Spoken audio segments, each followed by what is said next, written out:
Welcome back to the IBFP. Here's your host, Boxing New. Welcome back, fight fans. Welcome back. Let's just dig right into it. Canelo Alvarez is set to unveil his opponent within 24 hours. This is according to Eddie Hearn and Sky Sports Boxing.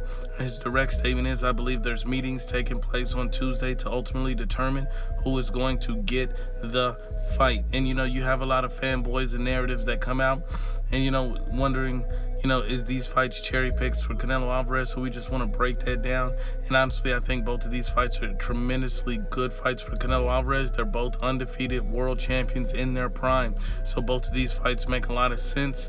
And when you examine a guy like Billy Joe Saunders, if Canelo Alvarez is to select him, Billy Joe Saunders, did not look fantastic in his last fight against Marcelo. But here's the thing about it. Billy Joe Saunders is undefeated in his prime.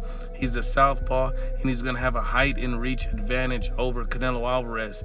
He has some pretty good names on his resume, such as Chris Eubank Jr., David Lemieux, so he's shown that he can box at a very high level.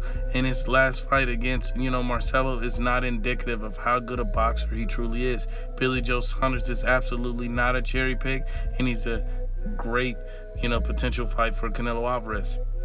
And then you look at a guy like Callum Smith.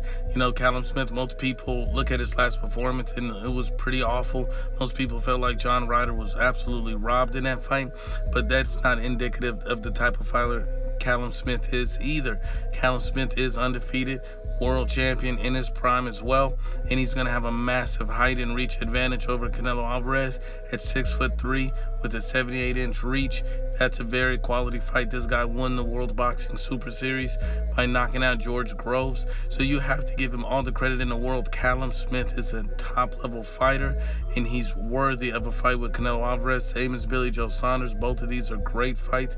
Both of these guys have came back to the table to negotiate, and both of these guys have lowered their standards in the bar of what they were asking for, and so now these fights are attainable. It makes a lot of sense, and I think both of these are fantastic fights.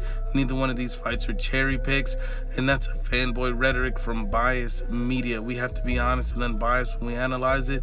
And then when you look at a guy like Canelo Alvarez, the reason why I would favor him to beat these guys is not because, Canelo Alvarez, it's just miles and leaps better. Canelo Alvarez is a complete boxer. His defense, his power, his speed, his counterpunching, his timing, it's a beautiful style to watch.